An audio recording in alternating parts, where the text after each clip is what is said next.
ଜୟ ଜଗନ୍ନାଥ ଶ୍ରୋତାବନ୍ଧୁ।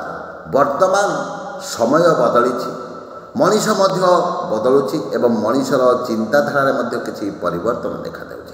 ଆପଣମାନେ ଦେଖୁଛନ୍ତି ବାହାଘର ପରେ କିଛି ସ୍ତ୍ରୀ ଲୋକମାନେ ତାଙ୍କ ସ୍ୱାମୀଙ୍କ ନାମ ଧରି ସମ୍ବୋଧନ କରିଥାନ୍ତି, ତାଙ୍କ ସ୍ୱାମୀଙ୍କ ନାମ ଧରି ଡାକିଥାନ୍ତି, କିନ୍ତୁ ପ୍ରକୃତରେ ଏହା କେତେ ଦୂର ଯଥାର୍ଥ ସେ ଉପରେ ଆଜି ଆମେ ଆଲୋଚନା କରିବା। ପ୍ରକୃତରେ ଶିବ ପୁରାଣର ଲିଙ୍ଗ ପୁରାଣର ମତ ଅନୁସାରେ କେବେ ମଧ୍ୟ ସ୍ତ୍ରୀ ଲୋକମାନେ ସ୍ୱାମୀଙ୍କ ନାମ ଧରି ଉଚ୍ଚାରଣ କରି ଡାକିବା ଠିକ୍ କଥା ନୁହଁ। ଏହାଦ୍ୱାରା ସ୍ୱାମୀଙ୍କର ଆୟୁଷ ହାନି ଘଟିଥାଏ। ତେଣୁ ସମସ୍ତ ସ୍ତ୍ରୀ ଲୋକମାନେ ଏହାକୁ ମାନିବା ଦରକାର।